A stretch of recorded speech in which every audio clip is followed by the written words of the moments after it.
If you're listening to this, there's a good chance you work within the real estate investing industry. There's another good chance that you would like to increase the sales of your products or services. Well, you're in the right place. United States Real Estate Investor is a platform you need to place your brand directly in front of your target audience. With our focused, growing audience of real estate investing beginners, enthusiasts, and seasoned professionals, you can continually reach our captivated viewers and listeners with ease. To learn more or to get started today, just visit UnitedStatesRealEstateInvestor.com/advertising. That's UnitedStatesRealEstateInvestor.com/advertising. Get ready to increase your brand awareness and your bottom line. Attract clients with content. Universe Media Network.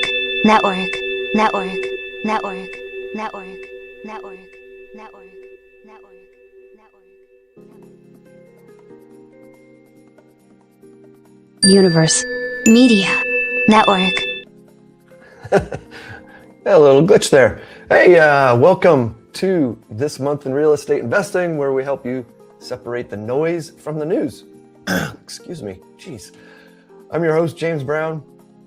In this episode, we will be breaking down a variety of real estate investing news items, including Dave Ramsey says real estate is not passive income, New York Titan sparks tax the rich Firestorm, and AI home listing photos raise concerns. Don't forget, if you're watching on YouTube, you can share your thoughts and questions during the show. And if you are an investor looking to connect with an investor-focused agent in your market, or you are an investor-focused agent, you can apply to join our network at UnitedStatesRealEstateInvestor.com/agents. Okay, let's start the show.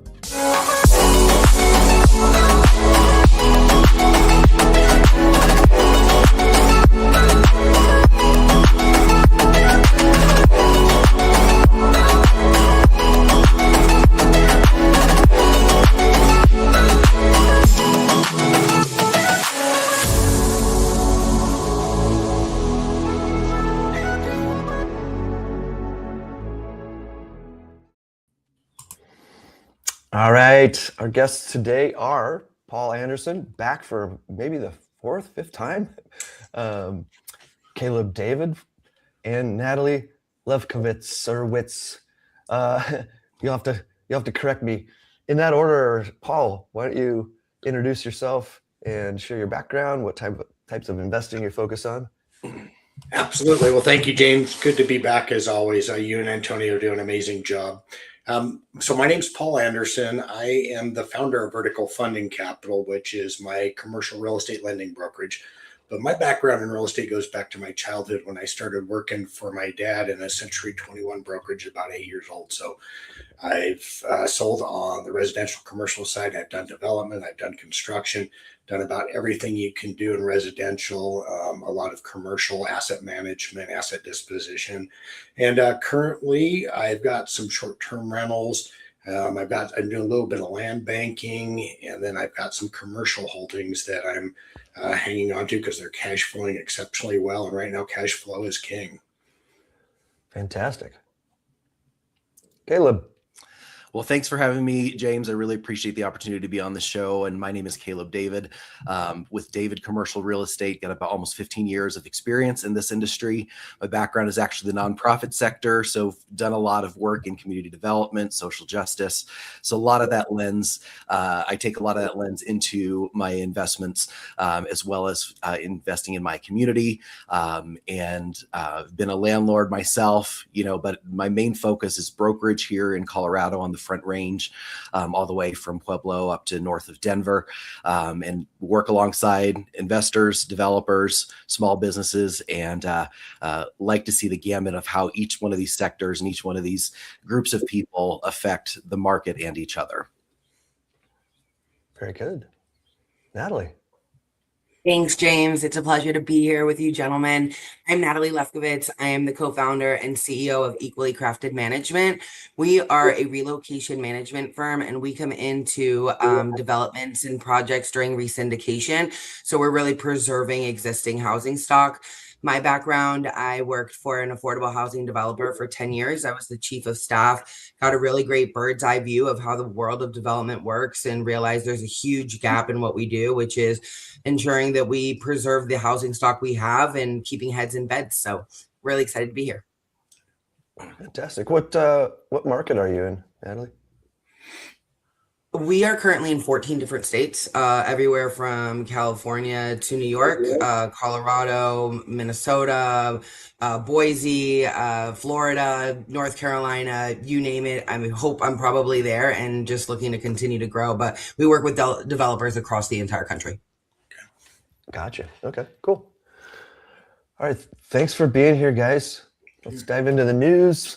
From Islander News, Miami real estate market update, March 2026. Sales rise for 7th straight month.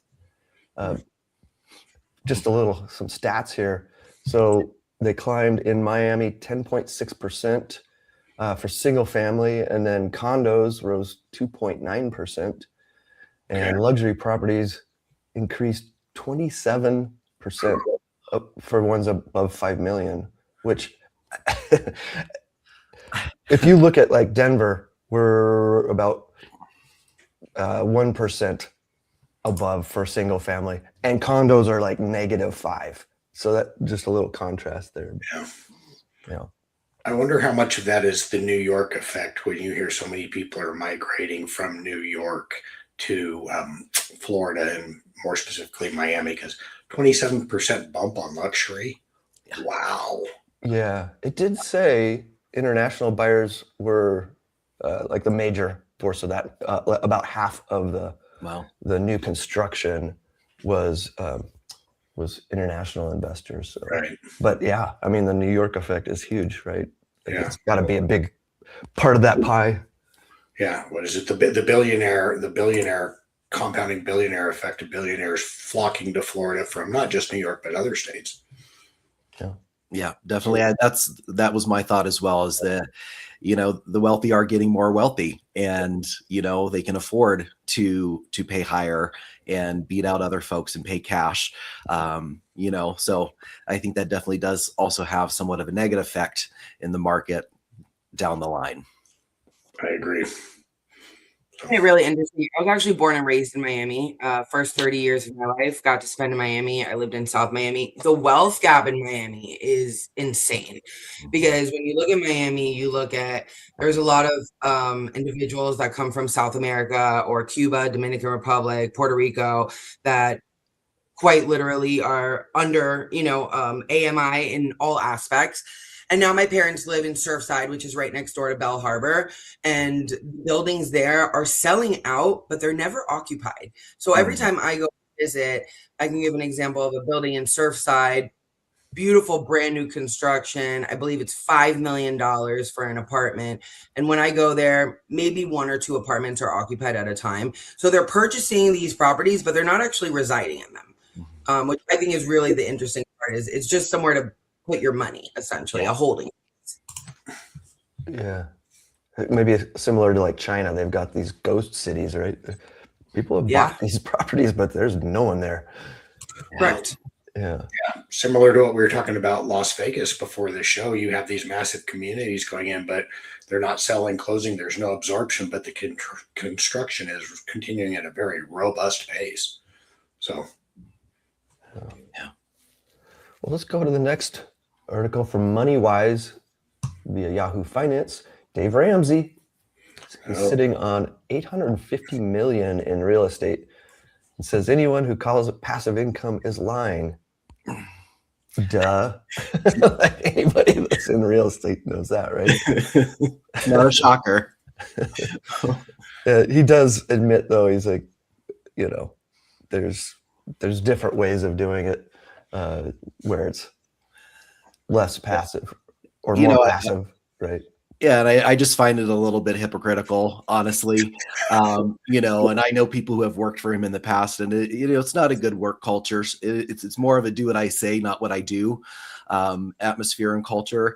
So, and I think too, I mean, you get headlines because you say things that are clickbait, Oh, he's good at that. and like it's the shock factor, and it's like, anybody that is a real estate investor of any type understands that there's expense that goes into it. It's not like you just plug and play, that you've got to have the proper management. And I think one way to avoid it, for it to have better income, I think it's semi-passive, right?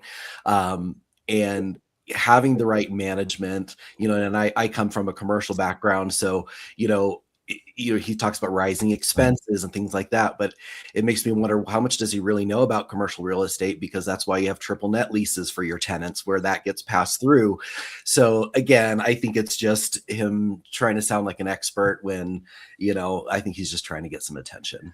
Yeah, he's good at that. I always wonder what he's positioning for next, because he's very smart. Yeah.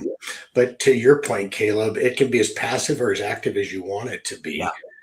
But his people are used to living on beans, rice, and ramen. What's a little extra work? Right.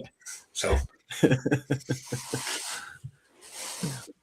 yeah, well, in the article, it was talking about REITs, crowdfunding, joint ventures, short-term rentals that are more hands-off. And something that came up just recently, I got invited to a group here in Colorado. We're basically putting together a fund where there'll be 100 members. It'll be just focused on investor-focused agents, residential agents like myself, where it gives us the opportunity to build a portfolio for ourselves. So we got 100 agents, an army of agents going out with some tools that we've built to go find properties that will be in our own fund, and there's a lot of, especially newer agents that haven't accumulated a bunch of wealth in properties. It gives them this kind of fractional ownership opportunity where, I mean, as Caleb knows, living here in Colorado, our median prices are around 600,000. So if you got to put down 20-25%, that's a lot of money to save up and put into one property for maybe negative cash flow. Yeah.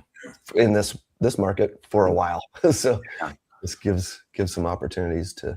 Well, and I think there are a lot of people that can't jump right in and do that, right? But there are so many other opportunities and funds out there. And I think the biggest thing is people need to be aware of who they're investing with, understand their track record, ask questions, look for red flags, if questions are being avoided, and I think it's important, to have a small team around you, even if you don't have a lot of money, have a CPA, have a tax expert, have an attorney, that you can hire for when you need things to be reviewed, because, even if it's just $10,000 you're investing, that could be all the savings you have. And I think you've got to have also understand who their broker is. What is their experience? Because I mean, you've got to start with the end in mind. What is your end goal? Work your way back. And we have tools nowadays, for better or for worse, research that you can do on AI about these investment groups and their history. Look at Google reviews, ask for not referrals, but references. And testimonials, because I think you can very quickly and easily. I mean, I think especially for a brand new investor that wants to invest in real estate that doesn't know a whole lot, they just kind of they're probably a little bit scared, and so they're just like, here, let me just throw my money at something, and just believe whatever you're told. And I think it's important to do due diligence. I agree with you, Caleb, and we're seeing a lot more of that in our market. Because like you guys, our housing prices are so overinflated. So you can't do single family investment right now and make it pencil. So we've seen more syndications and more collaborative type things. But I agree with you. Do your due diligence, vet the people, and real estate has risk. It's kind of like they say when you go to Vegas, if you can't afford to lose it, don't put it on the table. So you have to be willing to risk the money, but the best thing you can do is do your due diligence. And I have a friend, he built a chat bot that now goes and searches legal databases all throughout the United States. So when he's doing his due diligence on somebody, he's getting a ton of information before ever deeply engaging with them. Yeah. Yeah. And I think some of, from a brokerage standpoint, I've started to do my due diligence on the building owners themselves. Sure. Because you run into a situation and you find out later on, oh, this owner is a slumlord. Oh, this owner has been sued. And there's certain things that is public record that I think we should really be paying attention to. I mean, even simply going to the assessor site, if there's a particular property or LLC, you can research the LLC on the Secretary of State's website. There's, and do that research and just start peeling back the layers. Don't think of investment as a silver bullet, but think of it more as an expedition. Great way to look at it. That advice is going to apply to some of these other articles we're going to go over. Natalie, did you have anything to say on that one? I completely agree with what Caleb was saying. Is look at it holistically and think about what your end goal is. So if you're going residential, what are the tenant laws? Who's going to manage your property? Because if you don't have somebody managing your property, your operations costs are going to go through the roof and you're not going to be able to sustain. So I think, as Caleb said, you need to know what are your end goals and what do you ultimately want? And is this the right network or is this the right area to purchase or acquire an acquisition for what your end goal is? Or maybe you need to look in a different network or in a different area to make it happen. So, yeah, and I think that too, a lot of people want to go to these flashy cities, right? Like the New Yorks, the Miamis, the LA. But what people need to start paying attention to is migration patterns. And I'm sure, Natalie, you know about this more than I do. But with costs going up 27% for luxury properties, well, yeah, you've got the trickle down effect where other prices start going up. And you're starting to see people migrate outside the major cities into secondary markets. And the negative thing about that is now these major cities are losing some workforce, right? So there's a lot of play, and I think it's important to understand and watch for those market trends.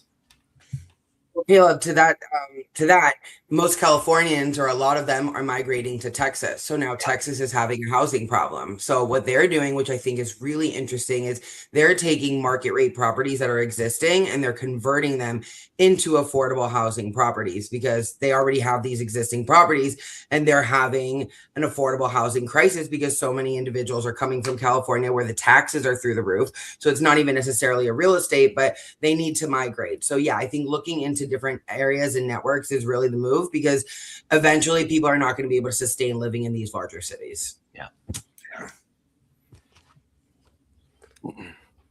Let's go to the next article from Wavy News, Norfolk. I guess that's how you say that, right? Locals. Mother falls for apparent social media-based real estate scam.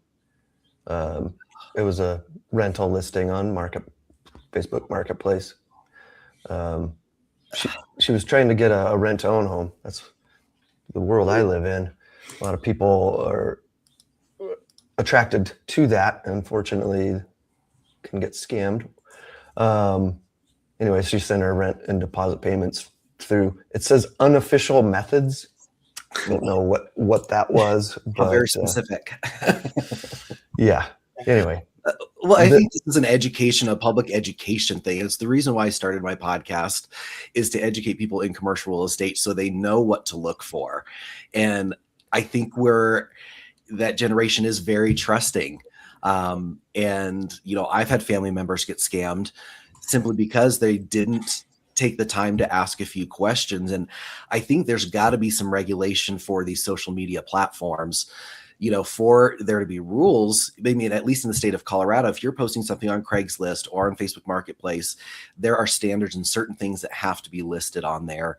And I think people need to be paying attention to, again, just use AI, use Google to research, these places that you're sending your finances to, look at reviews. And I think it's so easy because everyone's under a lot of pressure right now. The economy sucks, prices are up. They're trying to find a savings wherever they can, and people are being reactive, not proactive. And I think it's a scary thing, but I think that every state and every social media platform should hold every listing that is up there to a very high standard, to the bare minimum meet the state's, what is a real estate agent required to do on their listing? Well, it should be the exact same on social media platforms, and it should not be able to be published without those checks and balances. Yeah, boy, that's a big job. Yeah. I know. So there's a big Facebook group here in Colorado for rent to own. And I was in conversation with the admin of that about taking it over. And I wanted to utilize that in my business. And he ended up getting kicked out. I got throttled, like I can't post in there.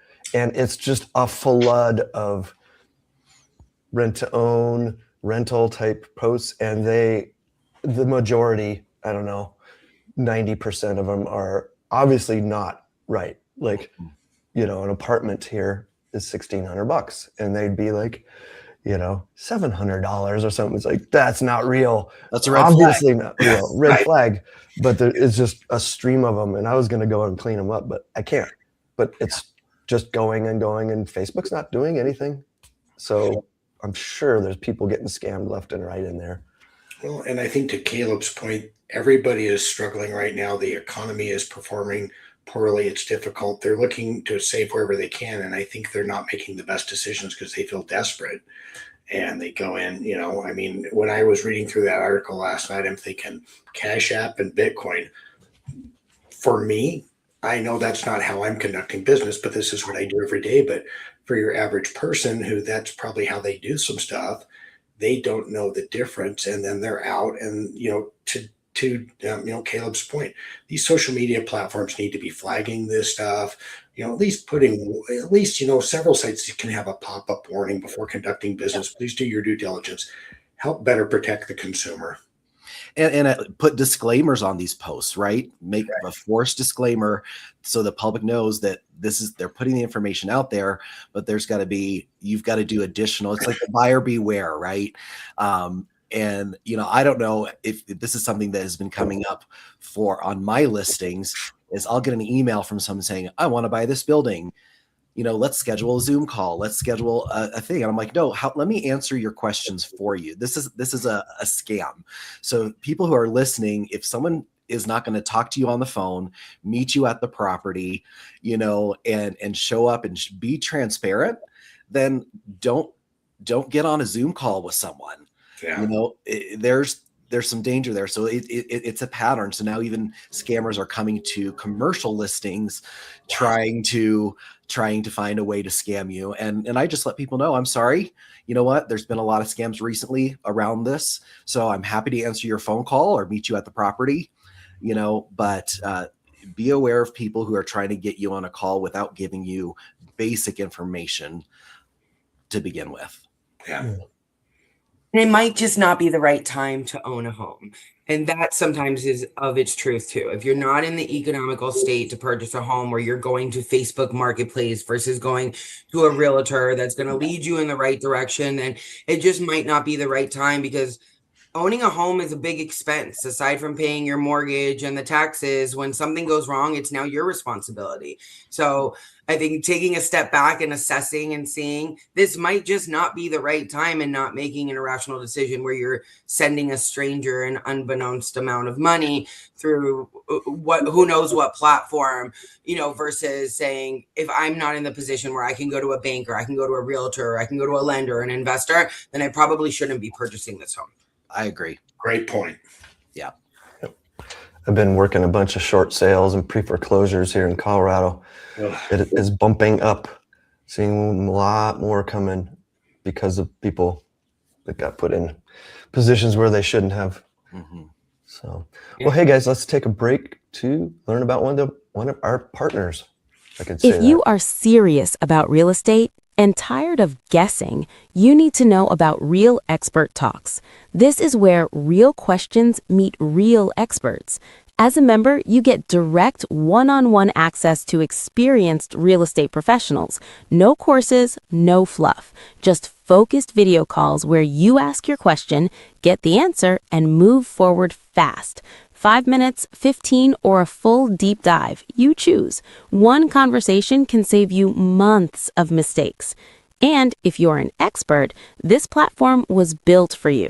Real Expert Talks lets you monetize what you already know. Set your own rates, control your schedule, get paid to give advice, build your authority, and expand your reach without chasing clients or selling anything extra. No middlemen, no noise, just expertise, access, and action. If you want answers, sign up as a member. If you have answers, sign up as an expert. Go to Real Expert Talks and turn knowledge into momentum. RealExpertTalks.com. All right. From Realtor.com, real estate investment gurus are sentenced to prison for $17 million Ponzi scheme. So 2 Oregon investors, Robert Christensen and Anthony Maddock. They're promising high returns through Midwest investments, pressuring victims to use HELOCs and retirement funds to invest. I guess they were concealing a bunch of stuff and routing money to personal gains. And then so Christensen received 63 months in prison and Maddock received 33 months. That's not nothing. Anyway. Not compared to the lives they ruined. Yeah. I think just it's like beating a dead horse, right? But it's the do your due diligence. Yeah. Do your research on the investment group, the people. It's just there's not much you have to dig up. Not much time that it takes to find out if you need to be looking into this more. We've got tools at our disposal, and it's heartbreaking. And I think it's just this privileged mindset of, I can get away with this, and money does a lot of bad to a lot of people. Well, unfortunately, when they get sentences like that, there's a likelihood they could probably repeat it again in the future. Absolutely. So, Absolutely. It's good time. They'll be out and, it's like it never happened and they'll resume life as normal. And that's kind of what money buys you, right? Good lawyers and a less of a sentence. Yeah. Well, yeah. And it's, again, if you're being pressured, to get a HELOC, why is that? Ask that, like, why are they so pressurizing? Like, are they not in a place where they have enough investors that are willing to give money and not take it out against their biggest asset? Sure. Well, back to the due diligence. Talk to their accountant, talk to their attorney, talk to their professionals that represent them. You start asking probative questions like that, and if they get weird, that's the answer you need right there. Yeah. I know, like, I bought some apartment buildings. We've raised capital and I've partnered with different operators. Not every operator is built the same. The one I've kind of landed on is solid. They're the largest owner of multifamily in the Phoenix market, where they're from, bigger than BlackRock, as an example. They're vertically integrated. They've got all sorts of, great things that are working. One of the things that's part of the process is doing background checks on everybody that's involved. And the last one we did, somebody got flagged and boop, cost us money to get them out of the partnership.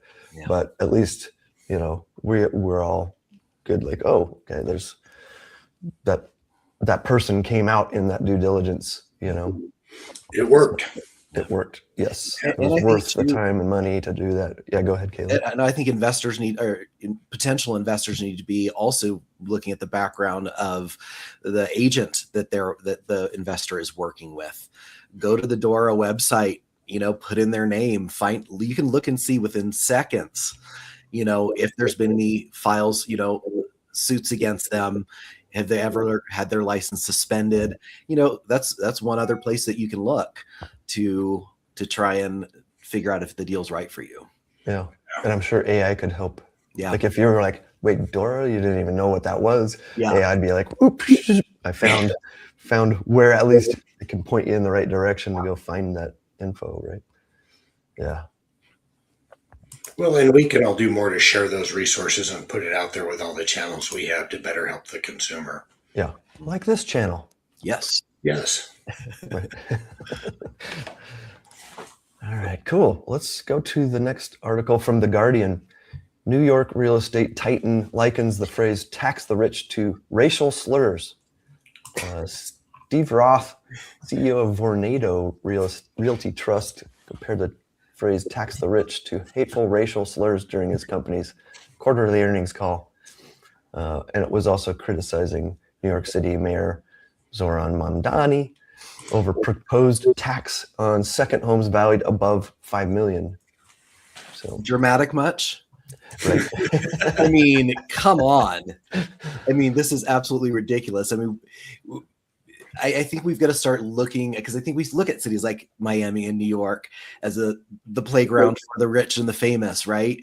But what about the people that live there, and if the leadership is doing something to make the lives of everyone better. I remember when I first got my first bumped to the higher tax bracket, instead of whining about it, I'm like, how grateful can I be that I'm in this position that it's a position of privilege, so I don't know. And just coming from a social justice nonprofit background, I just find it ironic when the billionaires start acting like the victims. It's absolutely preposterous to me. Well, but to even your earlier comment, Caleb, it's more clickbait, more headlines, and it'll probably generate business for them, because now I'll campaign against this, I'll position this side of the argument, and I'll get my views up. I mean, everybody's out trying to figure out how to make themselves look bigger. Yeah. Yeah. But I do think there is a balance there, because then all of a sudden you have these things, and a good portion of the wealth, which helps support the tax base, they all go to Florida. Yeah. I think the impact for the average citizen there depends on services and needs help.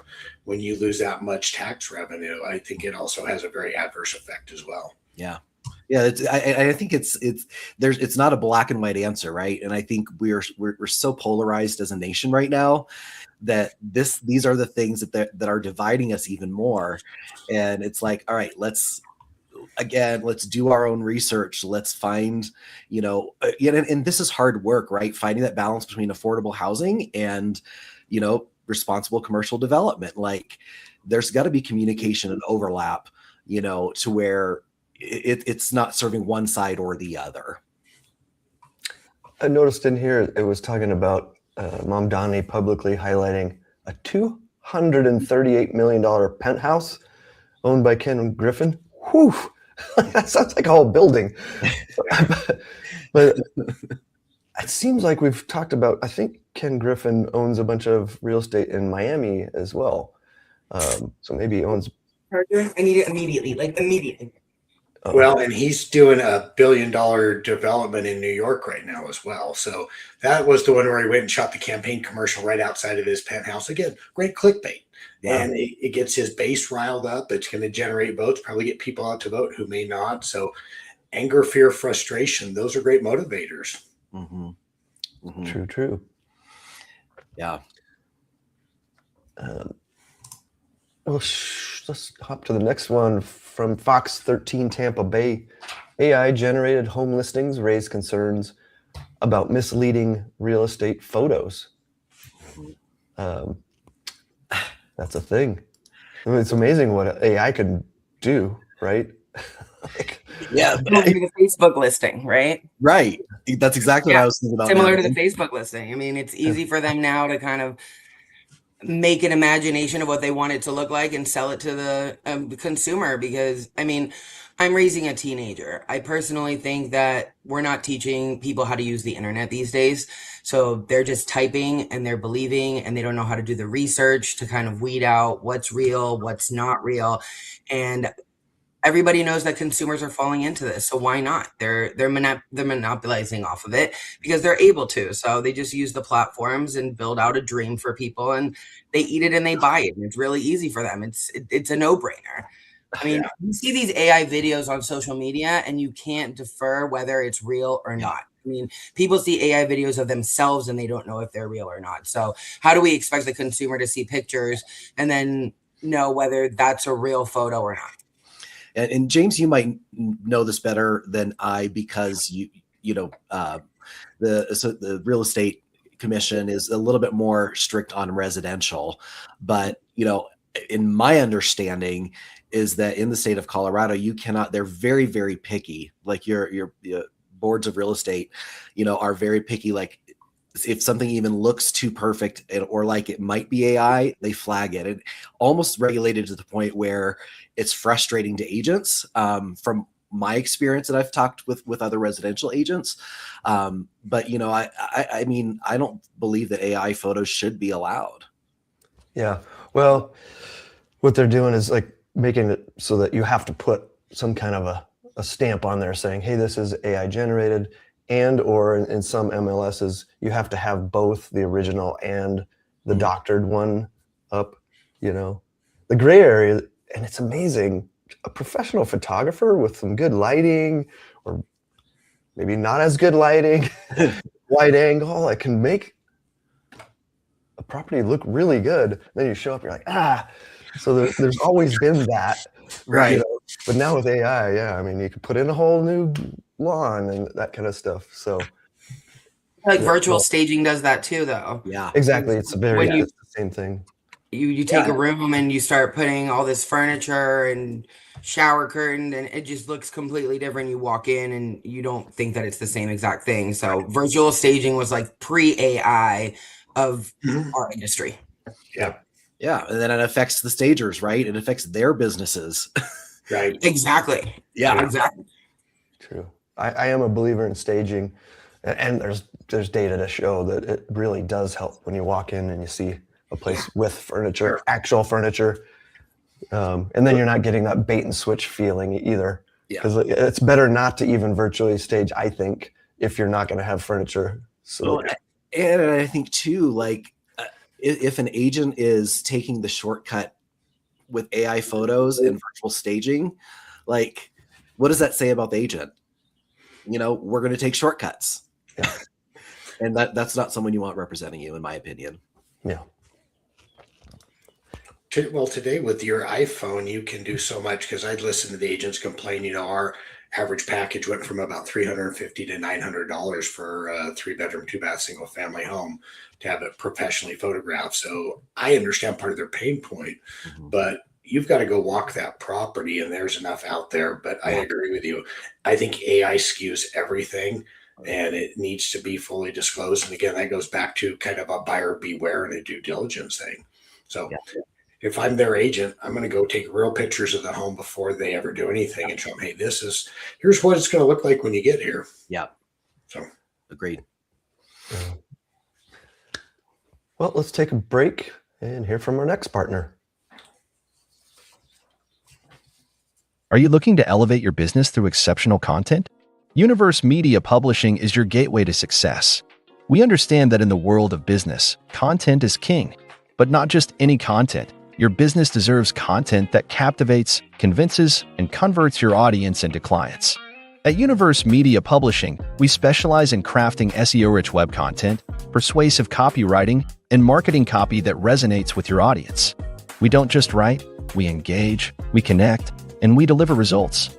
Imagine your brand's voice amplified, your message crystal clear, and your presence dominating the digital landscape. That's the power of partnering with Universe Media Publishing. Don't let your business just blend in. Stand out, be heard, and make an impact.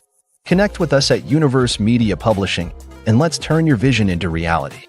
Visit universemediapublishing.com today. Your story, our expertise. Together, we'll create magic. Okie doke. From AP News, ex-Brooklyn judge accused of swindling real estate investors out of millions of dollars. Judge Edward Harold King and another guy, I call him Sam, tough name to pronounce. So this judge was using his position to convince investors to place $6.5 million into an escrow account tied to a fake commercial property that was in New Jersey. So apparently immediately, even though they said that this money was going into an escrow account, a bunch of money got transferred into this other guy's account right away and then used it for whatever. And then it says authorities said only 1.5 million was later returned, leaving millions missing. So, yeah. And the judge had to resign for misconduct. So, yeah, it sounded like he was already on his way out or something because he was under investigation before, right? And then this kind of came up. it's kind of sad because you normally, if you would think of a judge, you would think of somebody who's outstanding, trustworthy, and understands the rule of the law, but that's probably the perfect person to manipulate this too. Well, and I think people now are like, what is rule of law? How much trust do we have in the people in leadership and the judges, our politicians across the board,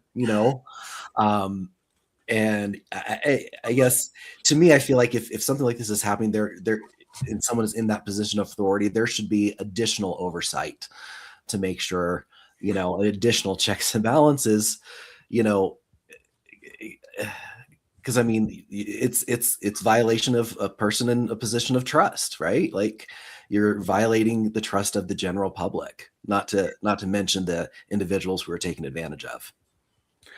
Yeah, this one would be a good one to follow up and coming as this works its way through the system and see what the ultimate outcome would be. Yeah.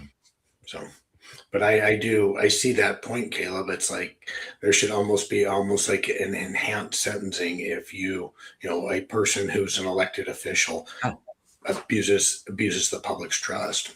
Yeah. But most likely he'll get a lighter sentence because he was a public and he's in the system.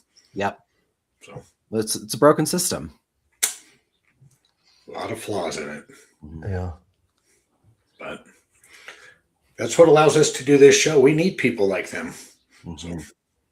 Yeah. Yeah. It seems like there's no like third party organization that's going to be handling that money. It's just kind of, you put your trust in that general partner or whoever's running that. Yeah. If there's not a title company involved, that is regulated, it's like, ugh. Yeah. And I think too, if you're going to be investing in a property or with a group, I think people don't realize that there's operating statements and like how things are going to be broken down, how things are going to be handled. It sounds really boring, but if you're going to be putting money in, I would ask for the investor for their operating statement so you can understand the fine print. And again, going back to AI, it's not the end all, but copy and paste that stuff in there and ask some questions, and see if there's any red flags. But again, it's the due diligence piece, and then you got to verify their financials that they provide you. And I mean, you have to, it's your money. You have to decide how much you want to protect it and how hard you want to protect it. Yeah. And if they're just taking your money and they're not giving you a contract to sign that spells out the details, that's a problem. That's a non-charitable donation. Yeah. Correct. You said in a much nicer way than I was going to, but I was going to say, ask for a receipt. Yep. You put money somewhere. Where are your receipts, right? Yep. You need that documentation. I want to know where my money is. I want to know what's happening with it. Where is it located? Ask for receipts. So that's what it get those quarterly updates, right? Make sure that you're getting that there is reporting and accountability more than once a year. Well, and sometimes you see these scams because we've had them here over the years. They're very sophisticated. They have parties for everywhere from title and escrow and attorneys and appraisers. I mean, we had one 2 decades ago, and they had everything totally encompassed, everybody on the same page, pulling the same direction, and it was a massive Ponzi scheme. And it had also probably gone on for almost 20 plus years, and so they built a reputation. So they were, it was like everything until the money finally stopped in 2007. They were fine because they could keep accessing capital and they could keep the chairs moving. But then the music stopped, the money stopped, and they got found out. But then as they went through it, everybody was involved. So they put together these very sophisticated, well-oiled machines that people come in and think, how could you not have your stuff together? Because everything looks great. So, they're not operating out of the back of their trunk or somebody's basement. They've got a storefront. They're sophisticated. In some case, they're a judge. People are like, wow, you're a judge. I can trust you. Yeah. Maybe they'll make an example out of him. Well, instead of giving him some leniency. Yeah, like you said, it'll be interesting to see how this shakes out. Yeah. All right, let's go to our next one from AP News. Former Seattle area real estate broker sentenced to prison for fraud on investors and the IRS. Ooh, you don't tangle with the IRS. That's the one that'll get you. Tamara King, another King, also known as Tamara Wallen, was sentenced to 55 months in prison after being convicted of 14 federal felonies tied to $2.4 million in fraud. Well, and I think a piece of the puzzle here that we don't often think about is, yes, you don't want to mess with the IRS, but they're also severely understaffed. Yeah. I think people who are taking advantage of the system, knowing that there's a small chance that they would be caught just because there's not the manpower for everyone that is suspicious to be investigated. I was saying in here, counter to that, I would say there are just people who are bad-minded people. They're wired that way, and regardless of what's going on, they're gonna try it anyway. But there's an advantage to doing it when they're so overwhelmed and their staff's depleted. But I think those people are going to do it regardless. So. Yeah. Let's say she spent a bunch of money on luxury purchases, including a customized Tesla, jewelry, personal expenses, and unpaid tax debts. Yeah. Oh boy. Sometimes when you're in control of somebody's money, it's just people can't control themselves, right? It's just there. It just makes you think about the movie Dumb and Dumber, where it's just like, there you go. They went out and bought, Ferrari, and it's just like, and I think it's just it's a caricature, right, of what happens in real life. It's like once you go from trying to start a worm store, and then all of a sudden, you have access to all this money. Like it does weird things to the psyche. Well, and how many times you see a nonprofit that comes up as a result? It's a reactive nonprofit based on something that's occurred, and then a year or two later, the head of that nonprofit has luxury properties all over, and they're living this lavish lifestyle, and you're like, where the hell's the money going? And where was the oversight? And that's a whole other podcast, I think. That's a mini series. The nonprofit sector and in churches and the misuse of funds. Yeah. That's a mini series in a counseling session. This remind me of like being involved in syndications. Like I have, there's a lot of moving parts and different operators, and finding, as an investor, a passive investor, you got to find an operator that knows what they're doing. So, especially in recent, I don't know, let's call it, in my world, say the last 5 years, lots of gurus teaching how to do syndications and just people popping up trying to put these things together and with no track record. Yeah. And so as an example, like I'm doing a raise with my partners, the ones I mentioned before, that do have a long track record. I know they've done multiple properties over multiple years and dealt with increases in interest rates, which have pinched a bunch of these newbie investors that got a low interest rate, and then they've got to refinance in 5 to 7 years, typically on commercial, right? Yep. And then the interest rates double, and then the deal's toast. So like we're looking at one particular property in the Phoenix metro that we're going to get a huge discount on it from one of these operators that just didn't know what they were doing. So maybe look at that track record.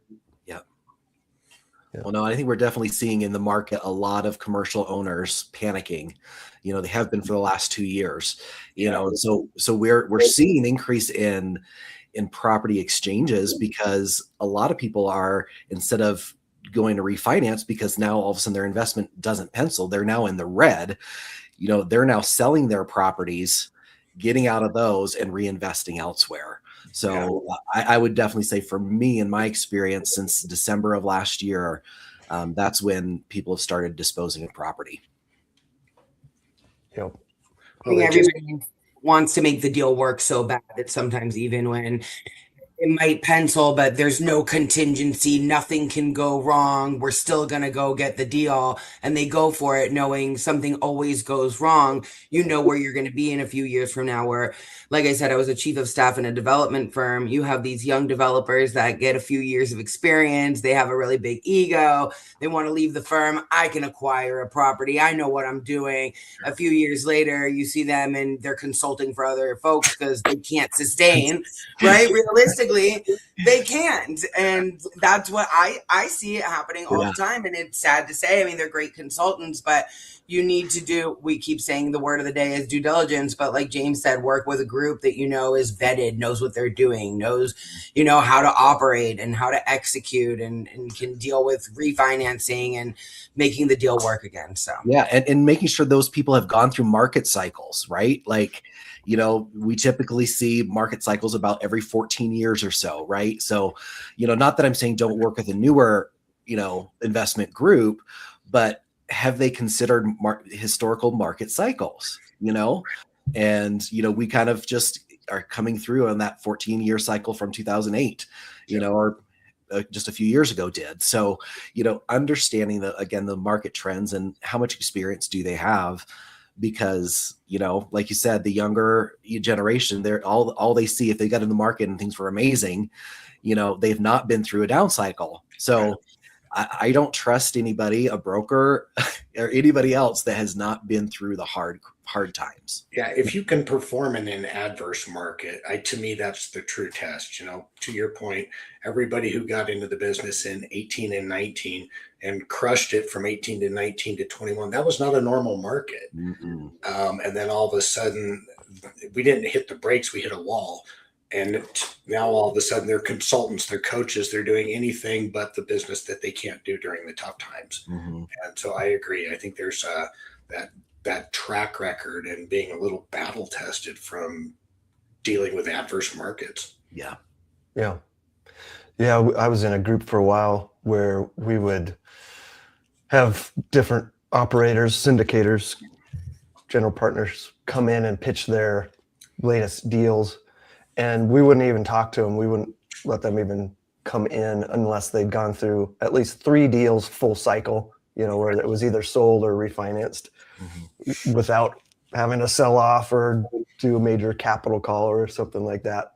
Right. Well, it doesn't matter how smart they are, right, until you've been in the trenches and gone full cycle. Yeah, it's hard right now in lending because banks, nobody wants multifamily. We can't finance it.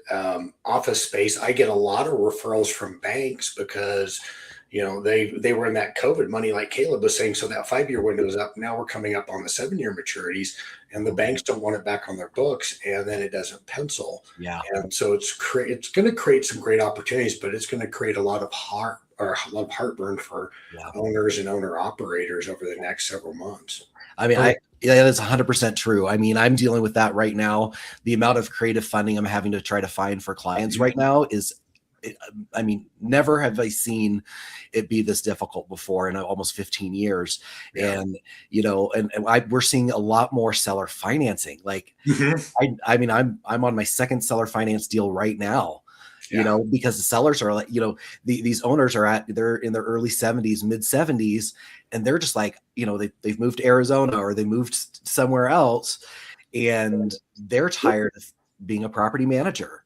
So, we're not like, this is a class A office asset that Right. is selling way below market, Ouch. but the buyers who are very well qualified, they're also new, but they don't have, 2 years worth of tax returns yet. Sure.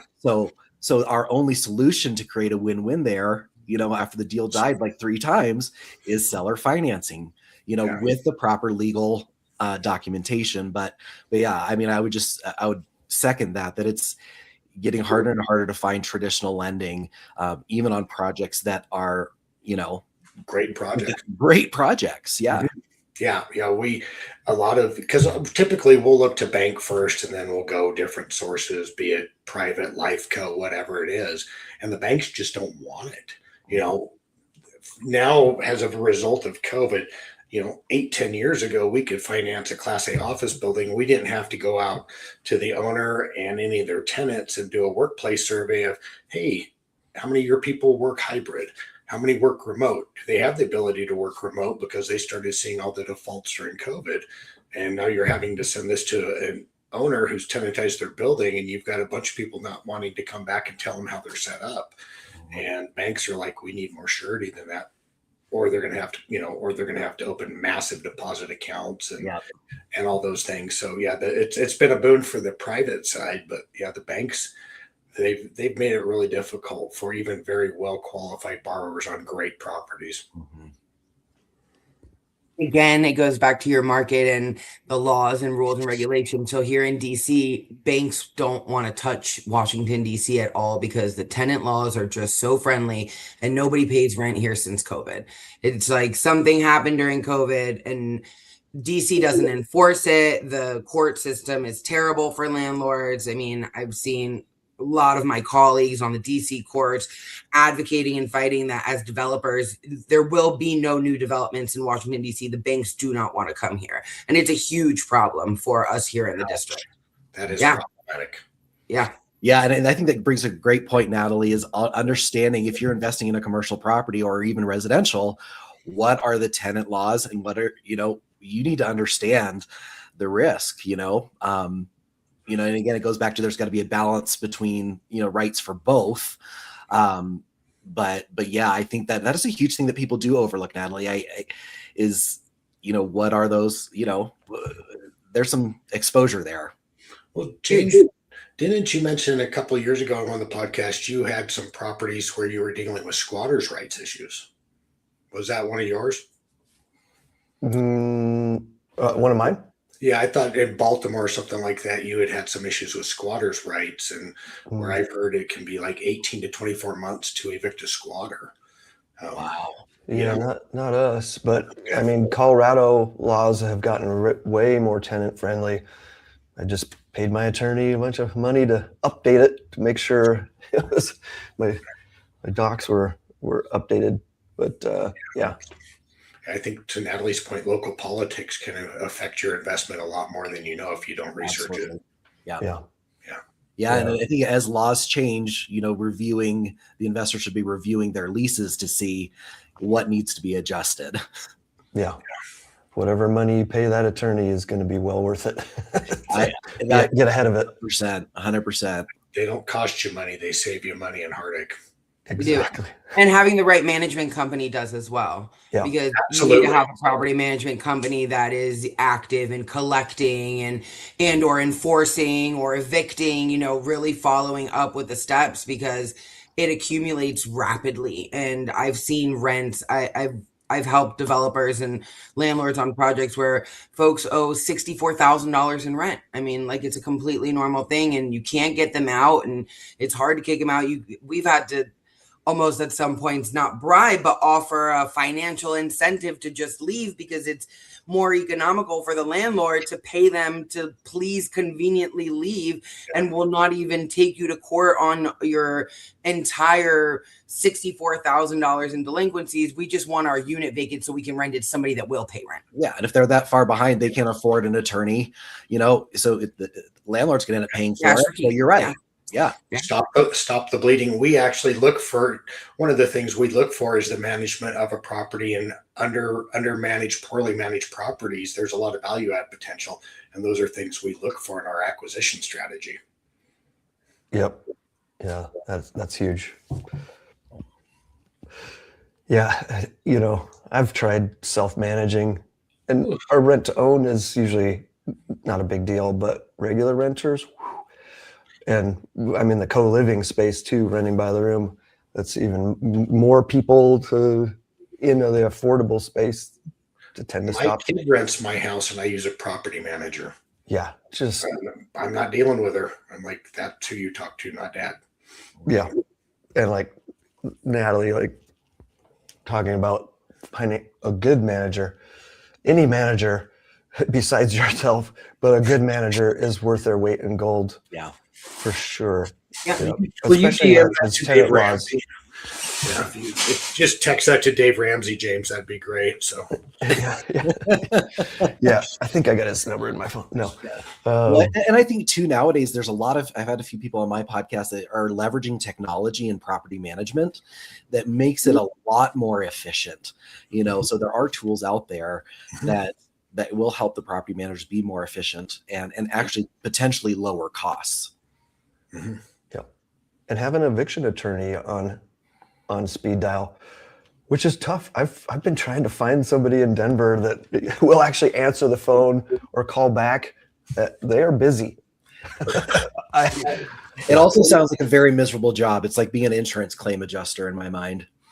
Like being a divorce attorney. Yeah. Yeah. I know with our brokerage, I'm with EXP, and we cannot wholesale, at least assignments, and we cannot manage other people's properties. And I get it now. There's a reason. Yeah. It's litigious. And just stay out of that. Let somebody else that is a professional, that has experience and the systems to do it, just have them do it. Help save you from yourself. Exactly. Yeah. Yeah. And when you're doing your underwriting, put that 8-10% or whatever in there. Yeah. Like, don't put in your even if you plan on self-managing, at least put that number in there. It's a better cash flow, because you may be like me and be like, I'm done. And you need somebody to do that. You'll spend more on that in cocktails and counseling than you will on property management. So. Yeah. Well, let's go to our next article. Attorney General Bonta secures major settlement with predatory real estate company MV Realty, delivering relief to nearly 1,500 homeowners. So, a little background. So, this real estate company had in their contract that when somebody went to go and sell down the road, they had to use their listing agent up to 40 years. They had them under contract. I've heard of these kinds of deals. It always comes up. Somebody's going to get mad, and even though they're under contract. Yeah. That's one hell of a clawback period. Man. Yeah. I get it as an agent. I mean, right, sure. It'd be great if I could relist that. I guess if you're going to ask big. Why not? So, wow. Yeah. I mean, Great for them, but what's that? For everybody else. The 40 years is great for them. It was a great ask. Go big or go home. But yeah, on the opposite end, yeah, exactly. Job security for their lives. Yeah. On the opposite end, it's terrible. I know that's pretty common with property management companies to have something in there, like first right of refusal to live.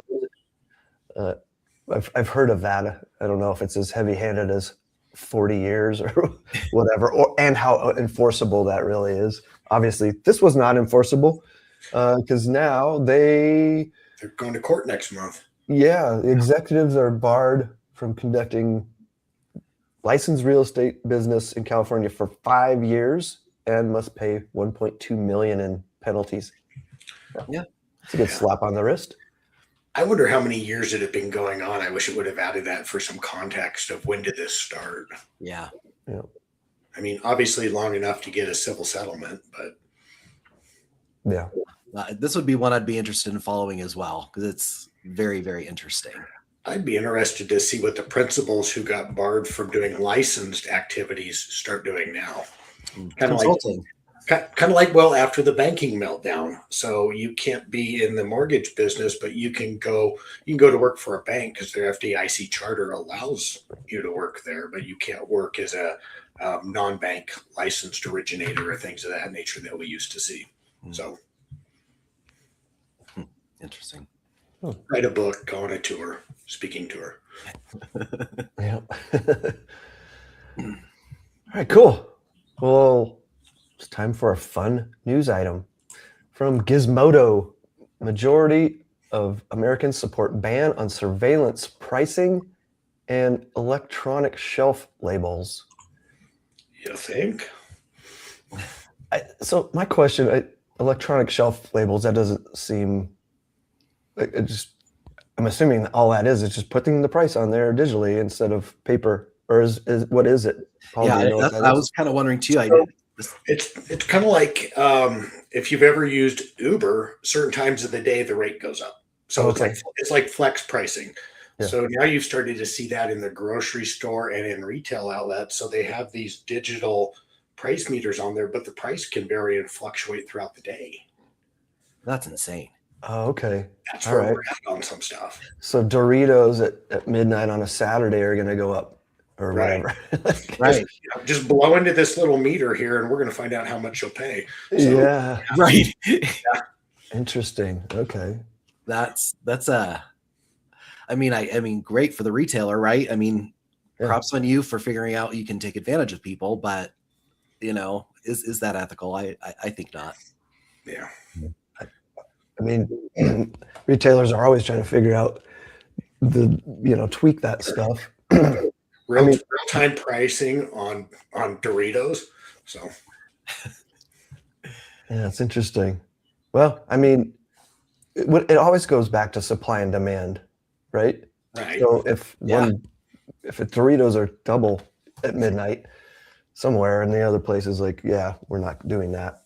The bars get out in half an hour and I got 4 bags of Doritos. I'm living the good life. So it would be smart if the retailer advertised it as like a rollback. So like Walmart made their whole campaign as like, we roll back prices, and they had that big blue sign and you saw the number go down. So I think from an advertising perspective, it would be smarter for them to advertise it as, we constantly lower our prices, but in reality, COVID happens and masks go back up to $10 a mask and you can't find them, or COVID tests at $30 a test. And that's their opportunity for the inflation part. But I think if I was the retailer, I would want to advertise it as a rollback scenario or a savings, because a BOGO, buy one, get one, right? Those are the things that bring people into stores. Our 2 major grocers in Idaho do that all the time. It was $5 on Thursday. It's $12 on Saturday, but you get one free. Everybody's like, got a deal. We can't math. So interesting. Very interesting. Yeah, it's amazing that consumers would push back on that. You think? So yeah, I think there just has to be that, for sure, at least the transparency. Because I've even started seeing, in stores where they don't have the price on there anymore. It's just a barcode, Right. And so, I mean, to me, that's just crazy. Yeah. So people are blindly gathering, and then they figure once you get up to the checkout, you don't want to be embarrassed to be like, oh, I'm putting this back. Yeah. Right. I mean, you're leveraging on people's shame. Put you in a gotcha moment. Yeah. Interesting. Yeah. What's next? Flex pricing on houses. Well, it kind of is that way in Miami, it sounds like right now. Yeah. We're seeing that here. We're getting a lot of offers over asking. So and it's not even multiples. It's people who have lost out and said, you know what, we're going to put our absolute best foot forward and we're not going to risk it. And I mean, I'm seeing some offers 10, 12% over list. And I'm like, wow. Yeah. But it's also not local people because our incomes don't support that. So, Right. Crazy. Yeah. But, well, that covers the news portion of the show. I'd like to thank our sponsors, United States Real Estate Investor Advertising, Real Expert Talks, and Universe Media Publishing. Of course, thanks to our guests, Paul Anderson, Caleb David, and Natalie Lefkowitz. Why don't you guys let people know how they can connect with you, and we'll just start with Paul again. Sure. I'm pretty easy. If you go to verticalfundingcapital.com or seeing how I've been in Idaho forever, Boise Lender, you do anything Boise Lender, it'll take you to one of my socials. Love talking real estate investment. You know, if it sits on, in, and around dirt and there's money to be made in, we like to talk to people. Fantastic. Caleb. So I can be found on the socials. The best way to find me is on @CalebDavid at Instagram. And I'm also on LinkedIn, just /Caleb David. You can go to our website, David Commercial. We do brokerage work on all up and down the Front Range, and love talking to people. If you have questions, you know, we're not here just to do transactions and make money. We want to educate the public. And I appreciate this opportunity to be on this podcast. You can also follow me on Commercial Real Estate Unfiltered, on anywhere you listen to podcasts. Great. Natalie. You can find me at equallycraftedmanagement.com. You can schedule a time and book a time to meet with me personally, as well as LinkedIn. As we mentioned, we're all across the United States. I love talking real estate. I'm really, really passionate about re-syndication. Development is so important, but preserving existing housing stock is equally important. We have buildings that have existed for 30, 40 years that preventive maintenance just doesn't do the job anymore. And the URA, the Uniform Relocation Act, is a very real thing that the ECM team knows how to navigate through and can work through your projects with you. So please reach out and we'd love to chat. That's awesome. Fantastic. Thanks, guys. Again, I'm your host, James Brown. If you're an investor-focused agent, let's chat about ways to grow your business. Just go to jamesbrownrealestate.com/connect. And don't forget, if you're an investor looking to connect with an investor-focused agent in your market, go to unitedstatesrealestateinvestor.com/agents. Also, huge thanks to our founder and producer behind the scenes, Antonio Holman with United States Real Estate Investor. Follow and subscribe to This Month in Real Estate Investing at thismonthinrealestateinvesting.com or your favorite podcast app. If you run across any interesting news, events, or have suggestions for expert guests, feel free to share by emailing Antonio at unitedstatesrealestateinvestor.com. And remember, when one door closes, another door opens to financial freedom. See you next month.